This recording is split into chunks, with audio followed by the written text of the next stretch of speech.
Padre, en el nombre precioso del Señor Jesucristo, en esta mañana venimos a tu presencia para suplicarte que hables a nuestro corazón y, Señor, develes tu palabra delante de nosotros y que podamos entenderte y conocerte, entendernos y conocernos, saber quiénes somos, Señor, cómo somos, saber nuestras necesidades, Señor, y saber básicamente nuestra necesidad de dependencia de ti y entender, Señor, las herramientas que tú has dado para que tu pueblo obtenga la victoria. Señor, bendice nuestra vida. Mi Padre, son muchos días de estar quietos, de encierro, aunque en la casa estamos trabajando, pero Señor, estamos acostumbrados a movernos de un lado a otro.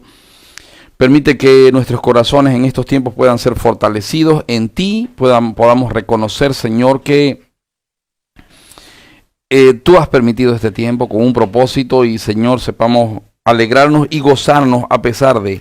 Dios mío, gracias por cada hermano, gracias por tu misericordia y, Señor, que este día tu Espíritu Santo, Señor, haga una obra en nosotros. En el nombre de Jesús, amén. Bien, mis amados, bienvenidos una vez más al estudio bíblico de El Gran Mandamiento. Nos toca el libro de Éxodo y antes de entrar en el capítulo 1, que es el que nos toca hoy, me gustaría hacerte una pequeña introducción. Comentarte, por ejemplo, que Génesis narra la historia de los comienzos y va de lo general hacia prácticamente lo específico. Acuérdate que termina con el pueblo de Dios en Egipto, no en condición de esclavos todavía, sino en condición de pueblo privilegiado. Y vivieron un buen tiempo así. Pero aconteció que en el transcurso del tiempo las cosas fueron cambiando y la situación de los israelitas cambió. Cambió el gobernante y se cree que era un gobernante que ni era egipcio, que era alguien que era algún Ixo que había de los Ixos que había conquistado. De acuerdo a la historia se piensa que era más o menos ese el tiempo. Y bueno, terminaron siendo esclavizados y terminaron siendo explotados. Si Génesis dice hay un Dios, Éxodo dice yo soy ese Dios. Y ahora vamos a ver un trato más cercano entre Dios y su pueblo. Vamos a ver un trato más, el relato es más constante respecto de, más que de la vida de ellos, de lo que Dios iba a hacer entre ellos. Hay varios tipos en Éxodo, varias tipologías, y tenés que tenerlas en la cabeza en el momento de estudiar. Por ejemplo, Egipto es un tipo del sistema del mundo. Es totalmente opuesto al pueblo de Dios y trata constantemente de mantenerlo en esclavitud, por todo medio. Faraón es un tipo de Satanás. El faraón que vas a ver aquí es un tipo de Satanás, el Dios de este mundo. Después, este faraón exige adoración, desafía a Dios y piensa esclavizar al pueblo de Dios. Es lo que vemos y es lo que va a acontecer de aquí a un tiempo. Aparecerá un hombre que tratará de gobernar toda la tierra y lo primero que hará será tratar de esclavizar al pueblo de Dios. Ahora, Israel es un tipo de la iglesia librada de la esclavitud del mundo y guiada en un peregrinaje y protegida por Dios. Del mismo modo es la iglesia en este tiempo. Moisés es un tipo del Señor Jesucristo, del Salvador, ¿verdad? Él es un profeta de Dios. Él también fue un mediador muchas veces y él fue la persona que Dios usó para salvar. También Moisés, el cruce del Mar Rojo es un cuadro de la resurrección que libra al creyente del presente mundo malo. Y el maná es un cuadro del Señor Jesucristo, que es el pan de vida. Luego, la roca golpeada es un tipo del Señor Jesucristo herido, mediante cuya muerte se da el Espíritu Santo. Y finalmente, Amalek es un cuadro de la carne, oponiéndose al creyente en su peregrinaje. El tipo clave en eso es la Pascua. La Pascua muestra la salvación, ¿verdad? Ilustra la muerte de Cristo, la aplicación de su sangre para nuestra seguridad y la apropiación de su vida comiendo el cordero para nuestra fortaleza diaria. Todo esto que vamos a ver en realidad era sombra de lo que había de venir. Todo esto que vamos a ver y entender y aprender de una manera más firme en Éxodo respecto de Dios y respecto de su pueblo, se hace real en nosotros, en la iglesia, en este tiempo. Es totalmente aplicable. Ahora vamos, con eso en mente, vamos al capítulo 1.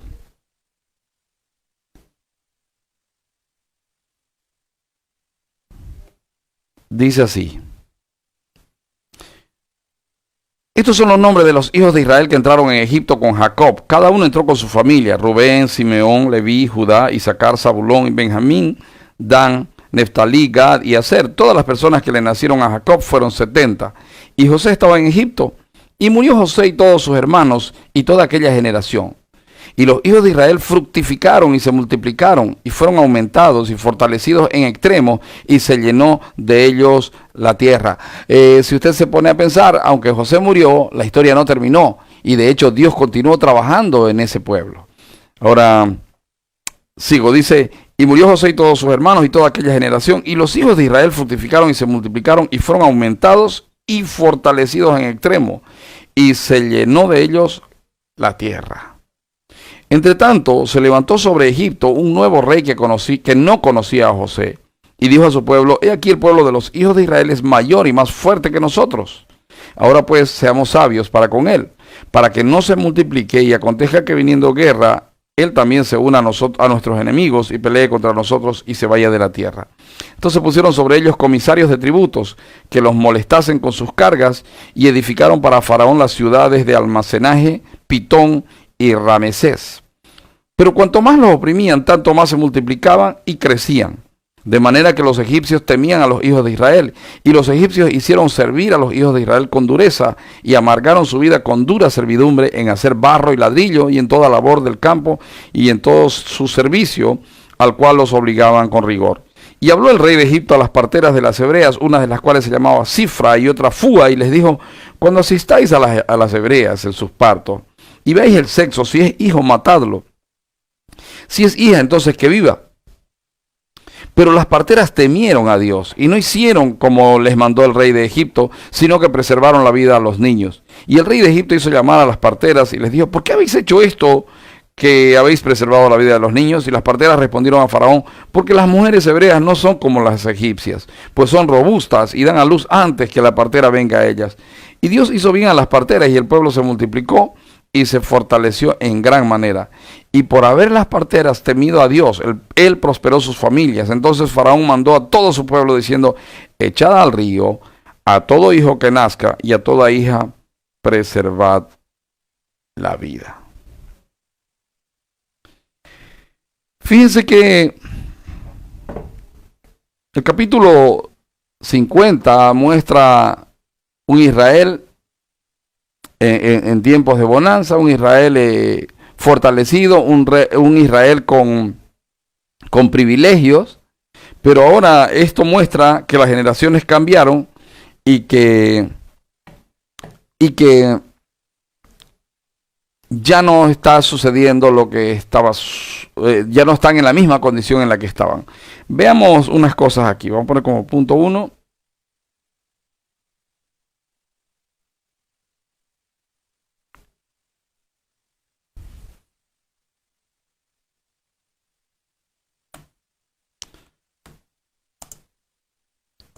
Dios bendijo de manera tal a Israel que crecieron desmesuradamente. Crecieron sin medida, mis amados. Crecieron a borbotones. Crecieron de manera tal que en lugar de ya ser un pueblo en el cual confiar para la cuestión de los alimentos, eran un pueblo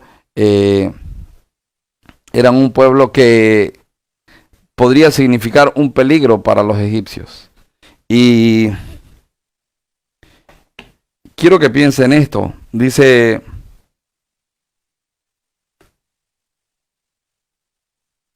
cuando llegaron eran 70 personas más o menos.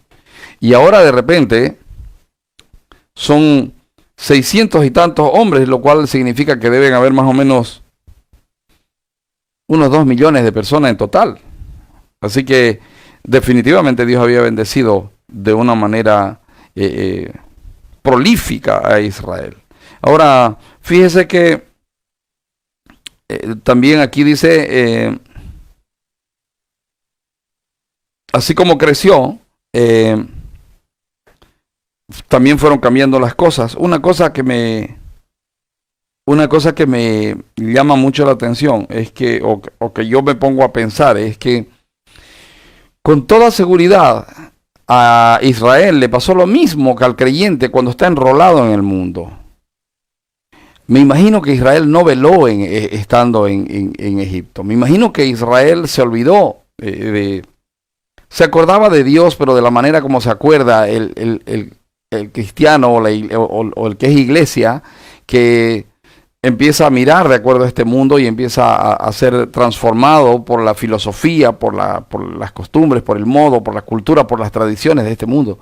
Yo me imagino que Israel de alguna manera se olvidó de Dios. Yo me imagino que Israel de alguna manera tenía a Dios como un accesorio y era necesario que Dios se haga el Dios personal de Israel. Entonces, ha pasado el tiempo y de repente es el tiempo de Dios. Quiero que piense esto, mientras ellos han ido paulatinamente siendo esclavizados. Por cierto, si usted se pone a pensar, Egipto es un tipo de este mundo y Egipto y el sistema de este mundo es así, es en una nueva instancia, en una primera instancia, el mundo se ve atractivo, y poco a poco te va envolviendo, y de repente cuando acordás estás esclavo. Le ha pasado a más de un creyente.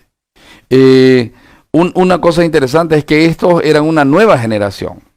Estos conocían de oídas a José y todas esas cosas. Habían algunos pocos que lo sabían, pero la gran mayoría ya, yo me imagino que hasta estaban tan mimetizados entre los egipcios que probablemente se habían olvidado de que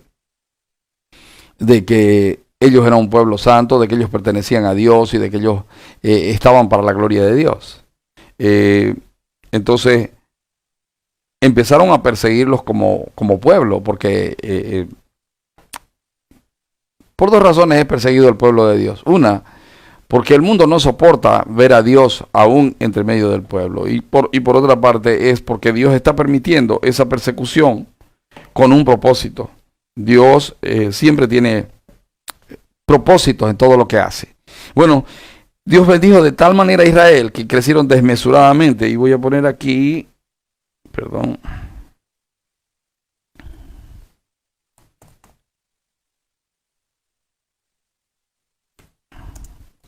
Eran una nueva generación.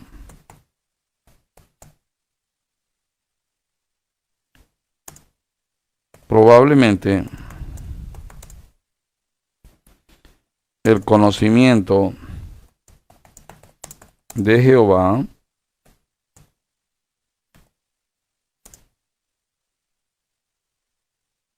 era casi nada. Me refiero a conocimiento respecto de conocer de verdad a Dios. Piensen en esto. Hay mucha gente que dice, no, yo conozco a Dios. ¿Usted cree en Dios? Claro que creo en Dios. ¿En cuál Dios? ¿En cuál Dios usted cree? Y la gente normalmente no sabe qué responder. Y usted le pregunta, ¿usted cree en el Dios de la Biblia? Y él dice, claro, en ese. Pero no conocen al Dios de la Biblia. Y piensan que Dios es un Dios, por ejemplo, como los dioses paganos. Que a Dios tengo que darle esto para que Dios me devuelva esto. Que tengo que hacer esto porque si no Dios no hace esto. Y piensan de esa manera.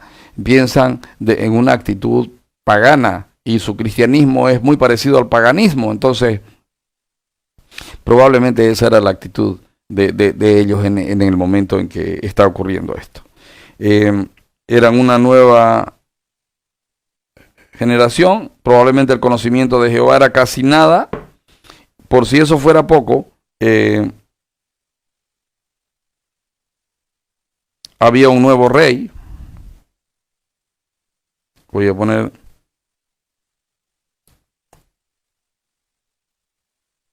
los faraones habían ido cambiando de manera tal que este faraón no los conocía.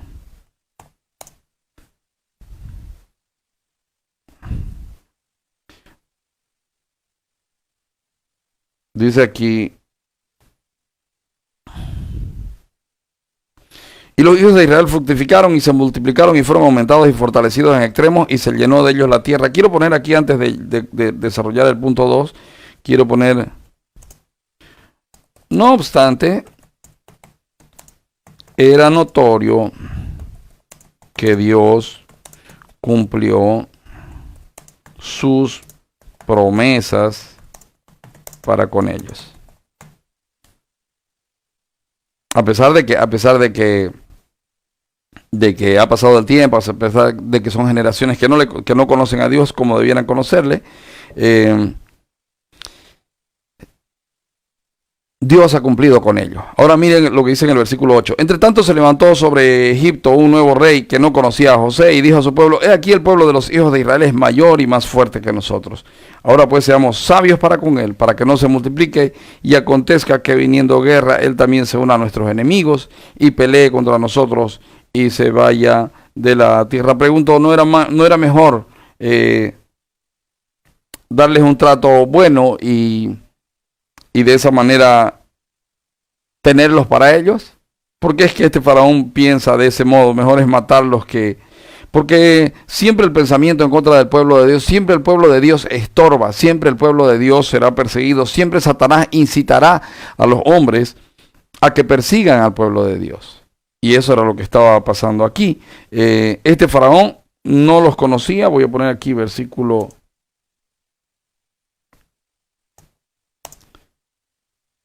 8 en adelante.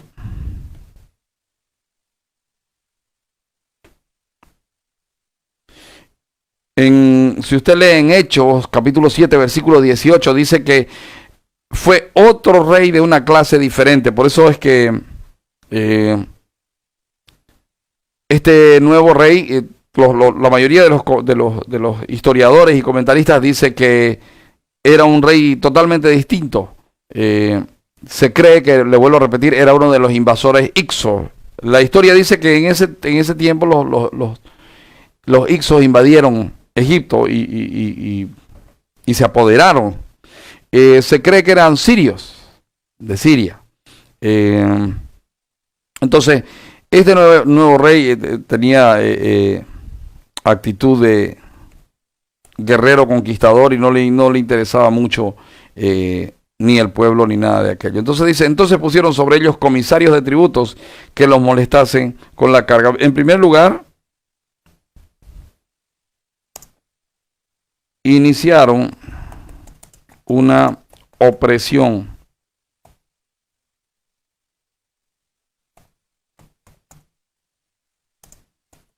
con ellos.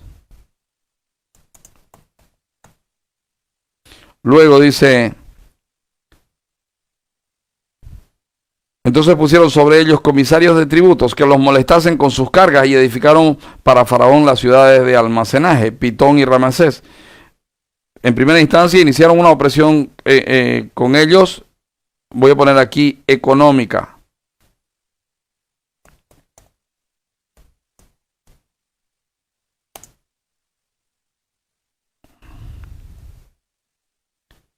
Los utilizaron luego para construir 2 ciudades de almacenaje.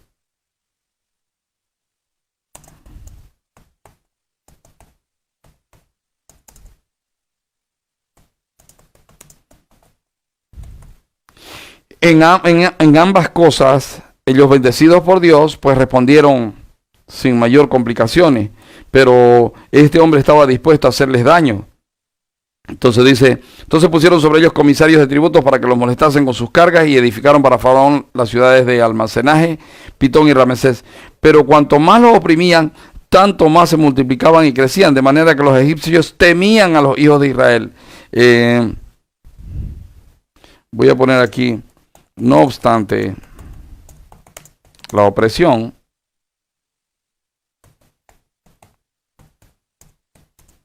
Dios los multiplicaba. Y esto hacía que los egipcios tengan más miedo. Y dice, y los egipcios hicieron servir, el versículo 13, y los egipcios hicieron servir a los hijos de Israel con dureza y amargaron su vida con dura servidumbre en hacer barro y ladrillo. Mire, los empezaron oprimiendo económicamente. Luego de eso, los utilizaron como obreros. Pero no obstante de eso, ellos crecían. Entonces, ¿qué hicieron?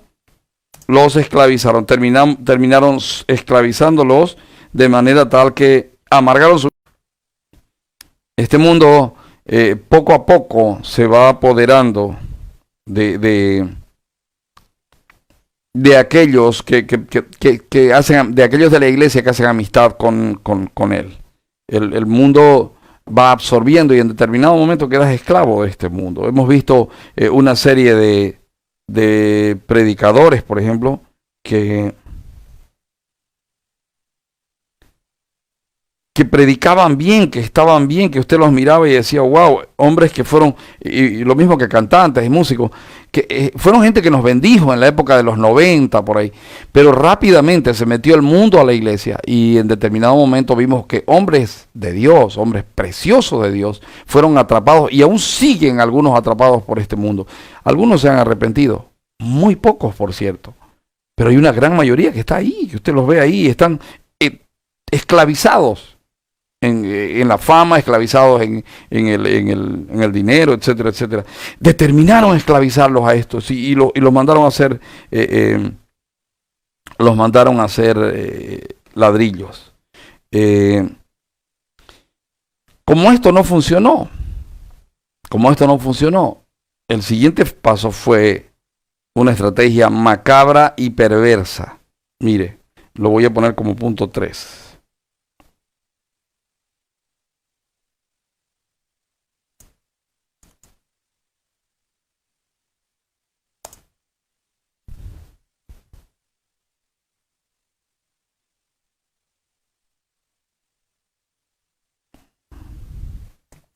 Como el esclavizarlos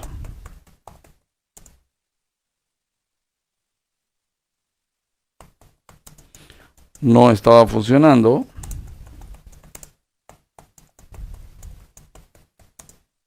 decidieron exterminar sus nuevas generaciones.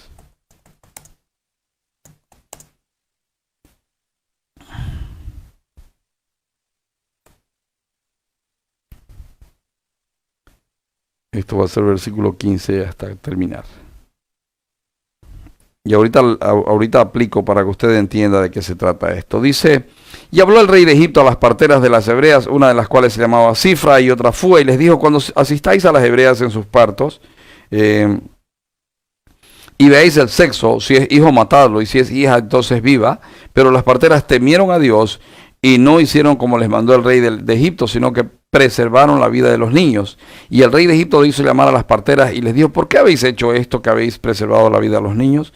Y las parteras respondieron a Faraón, porque las mujeres hebreas no son como las egipcias, pues son robustas y dan a luz antes que la partera venga a ellas. Y Dios hizo bien a las parteras y el pueblo se multiplicó y se fortaleció en gran manera. Y por haber las parteras temido a Dios, él prosperó su familia. Entonces Faraón mandó a todo su pueblo, diciendo, echad al río a todo hijo que nazca y a toda hija preservad la vida. Ok, mire. Primero quisieron matarlos disimuladamente.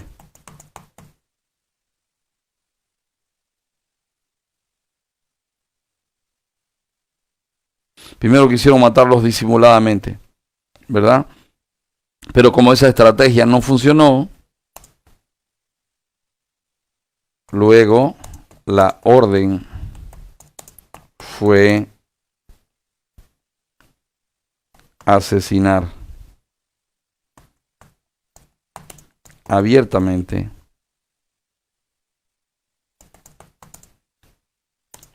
a los hijos de Israel.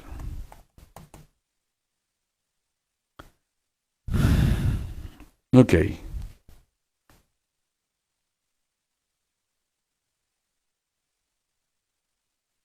Vamos a ver.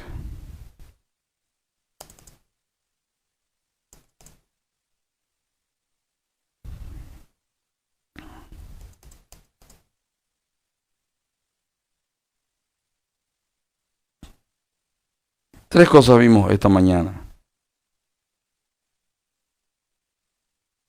En primera instancia, vimos que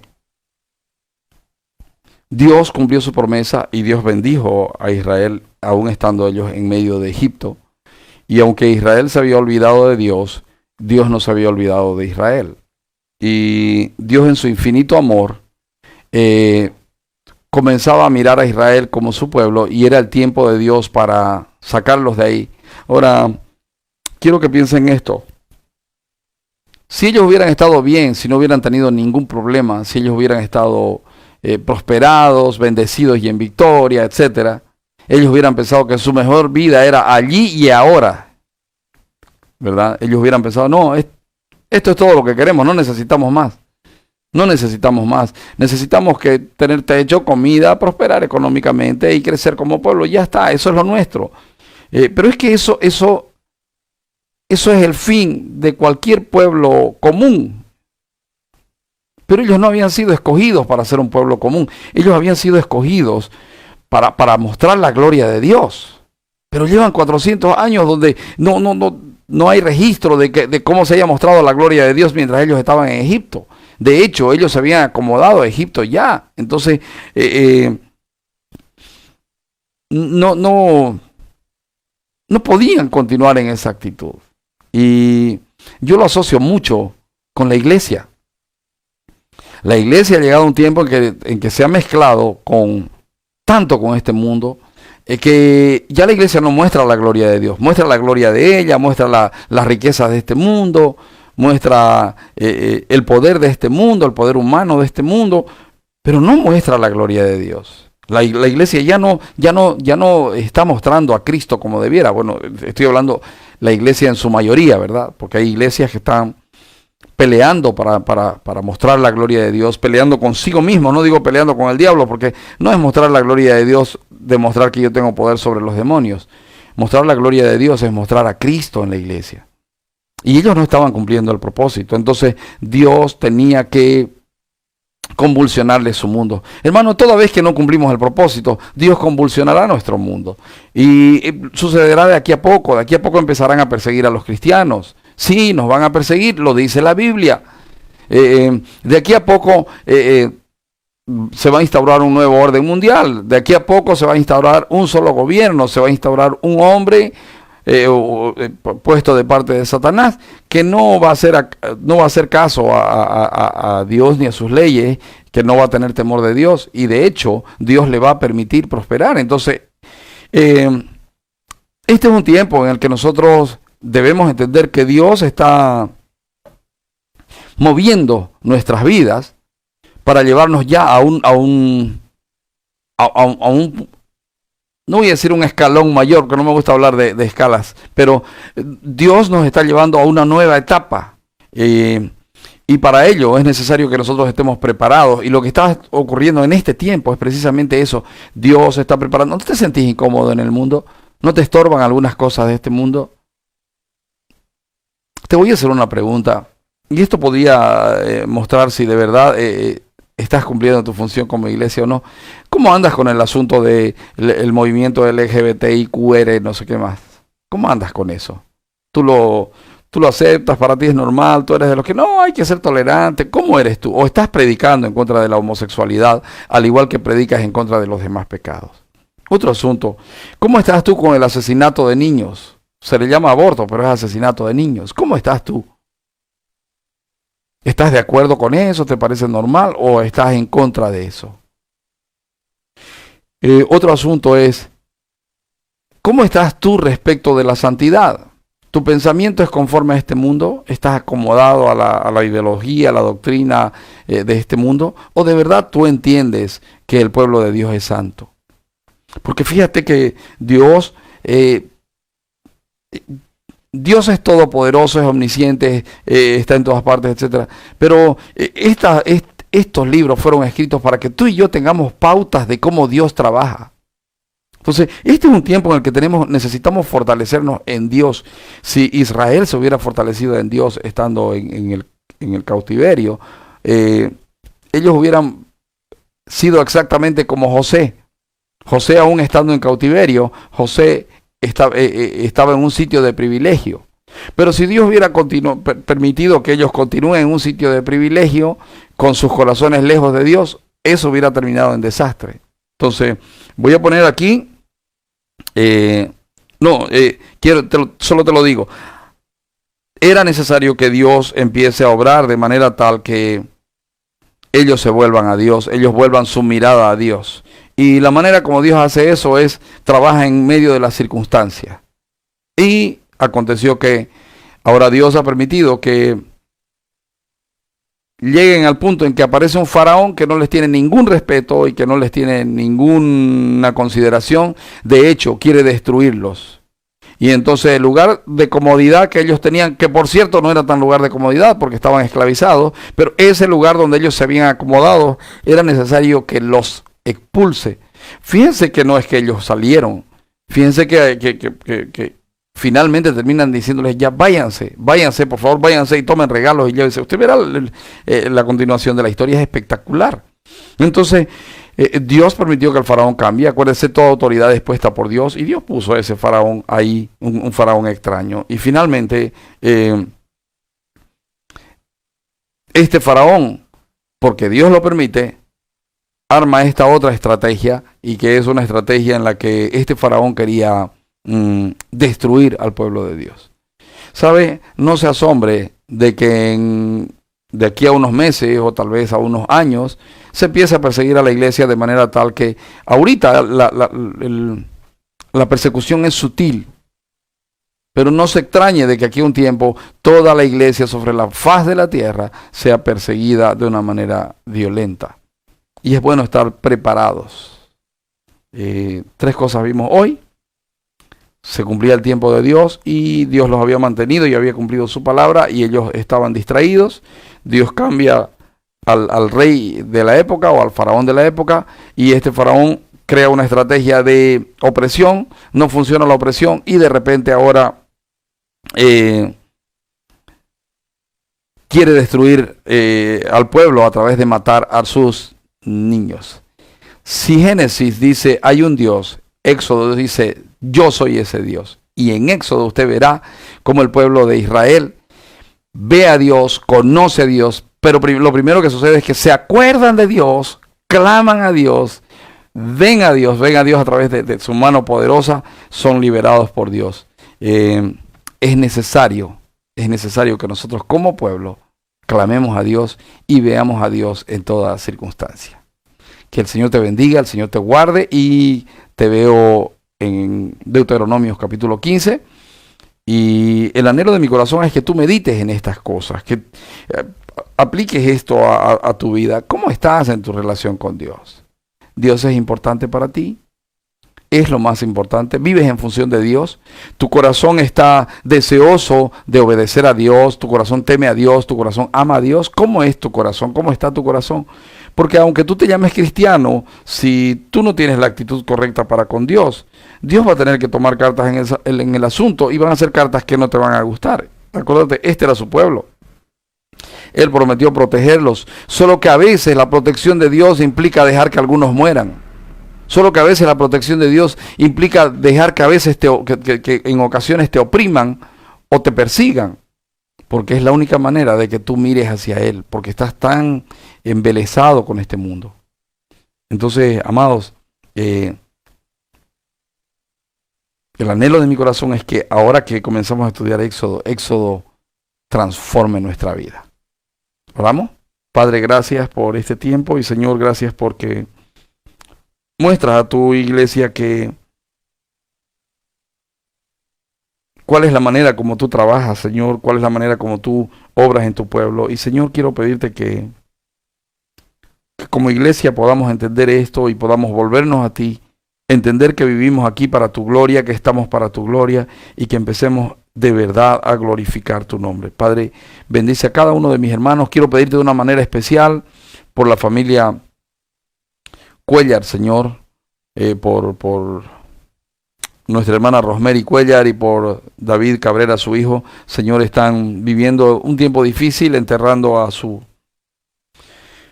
al hermano de la hermana Rosemary y claro, son tiempos en que enterrar a alguien es muy triste y complicado porque no hay movimiento, no hay el velorio, no hay lo que estamos acostumbrados y entonces los entierros se hacen secos. Yo te pido, Señor, que bendigas sus corazones y que aún en medio de este sequedal, en medio de este tiempo de tristeza, tú te muestres a ellos como su Dios, como su Rey, y el Espíritu Santo de verdad sea su consolador en esta hora. Dios mío, muchas gracias en el nombre del Señor Jesucristo. Amén y amén.